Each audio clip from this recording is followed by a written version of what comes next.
are here to talk with Edwin Sutherland about the concept of differential association. Mr. Sutherland, would you be able to elaborate upon your theory? I'd love to, but before we get into my theory, there are two ways in which one can explain a phenomenon. They can do this by either explaining the factors that happen when the phenomenon occurs, or looking at the factors from before the phenomenon. That is fascinating. Would you be able to give us an example of each? This type of phenomenon explanation is called mechanistic. An example of this is, say you were to go into a grocery store, but you notice the clerk isn't looking, so you take an apple with the impulse to steal it. This type of criminal behavior lies in the person-situation complex. But isn't my impulse to steal the apple dependent upon my life experiences up to that point? Why yes! That leads me to my second explanation of a criminal phenomenon. It is the historical or genetic explanation. Going back to my example, perhaps you steal that apple in the grocery store, not because of an impulse, but because of a lifetime of seeing your parents steal apples from grocery stores. Now, would you be able to tell me a little more about the process in which a particular person would come to engage in such a behavior? My theory has 9 main points that describe why we engage in criminal behavior. First, criminal behavior is learned. This means that it is not inherited. Second, we learn criminality from interacting with others via communication, both verbal and gesticular.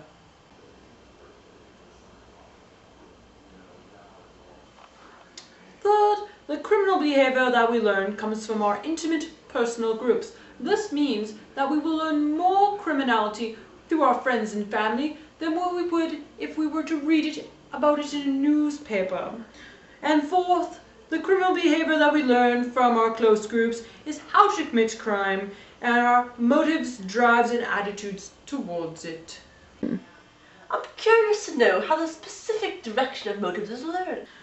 The directions of our motives is learned from viewing our legal system as good or bad. If the close intimate groups around us believe that criminality is good, then we will most likely believe that criminality is good ourselves. So does a person become delinquent because of an excess of definitions favorable to the violation of law? Yes! That is the principle of differential association. When persons become criminal, they do so because of contact with criminal patterns and isolation from anti-criminal patterns. But not all crimes are the same. Does this mean that differential associations may widely vary? Indeed. Differential associations may vary in frequency, duration, priority, and intensity. Frequency and duration are obvious, so I shan't bother with them.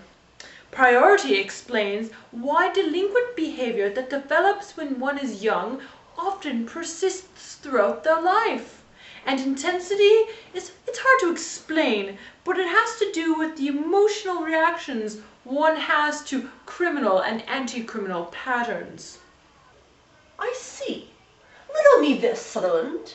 What mechanisms are involved in the process of learning criminal behavior? By Jove, you don't know? All mechanisms are involved. However, this does not necessarily mean that when you learn about criminal behavior, you will imitate it. Say Timmy sees you steal that apple from the store. He will learn about the criminal behavior, but he does not go on to repeat it. Some scholars attempt to explain these criminal behaviors by general drives. For example, in our society, the drive to make money or to improve our social status. Do you feel that this is beneficial to your theory, or is it futile? Well, while criminal behavior is an expression of general needs and values, it cannot be explained by those general needs and values. An example of this is, some steal to make money, while others work hard to make money. We cannot necessarily say that money is the reason for the deviance here.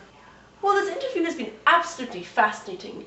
And although the time is drawing to a close, I wonder if you'd like to leave our audience with some lingering thoughts on differential association. I'd like to leave you with an example of someone who had become delinquent because of differential association, while others would not. Think about a first kid. We'll call him Timmy. Timmy moves into a new neighborhood. He is a good kid, a basketball player, on a roll. He befriends a bunch of delinquents, gangsters, if you will, and he learns these behaviors. He becomes delinquent himself. Now imagine a second boy. We'll call him Robert. Robert is an introvert, a bit of a psychopath. He stays at home mostly, so he is not able to learn these delinquent behaviors. Therefore, he does not partake in them. Now imagine a third boy, Jimmy. Jimmy moves into the same neighborhood, a very shady neighborhood. However, he joins a scout group. He surrounds himself with these positive, anti-criminal people, and therefore does not participate in delinquency himself. That is what differential association is. Thank you. Well, thank you very much, Mrs. Sutherland. It's been an absolute pleasure to have you on the show, and I'm sure our audience feels so as well. Thank you so much. A brilliant scholar, I must say. Just a brilliant thinker. Thank you. No, thank you. And remember, kids, differential association. It's about who you know.